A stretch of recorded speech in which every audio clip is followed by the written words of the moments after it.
naglalakad sa tabing dagat. Tirik man ng araw parang langit pag nakayakap ako sa iyo. Tapos nakahawak ka sa akin braso, nangangarap habang nakatingin tayo sa malayo. Ang dami kong hiling, ang dami kong gustong gawin, mga bagay upang pag-ibig ko'y lalo mong damdamin. Gusto ko yung ganito, yung hawak ko ang yung kamay magkaakbay.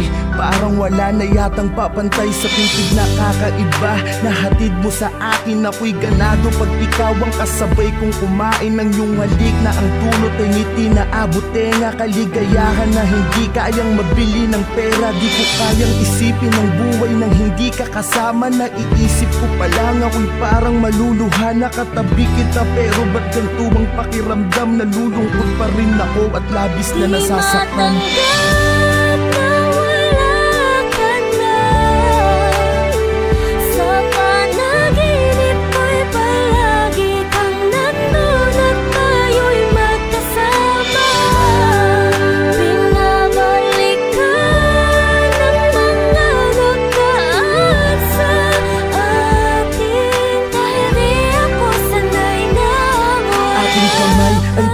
Isa at ikinorting puso, tanda ng pag-iibigan nating hindi susuko sa kahit anong hamon sa ating pagsasamahan. Tumanda man tayo, hindi magkakasawaan. Gusto ko yung ikaw ay lagi kong sinusurpresa. Walang imposible pagdating sa'yo, aking prinsesa. Dito tayo sa gitna ng hugis pusong kandila. Magpapakaromantiko ko upang mapangiti ka. Mga litrato natin ay itatali sa mga lobo. Kakantahan kita kahit medyo wala sa tono, maipadama ko lang kahit sa simpleng paraan kung paano kita mahalin at pahalagahan. Sinusumpa ko sa harapan ng Ama na sa lahat ng sandali at oras mahali-ingatan kita. Pero bakit ganito ang bigat ng pakiramdam? Nalulungkot ako, parang may problemang dinadamdam.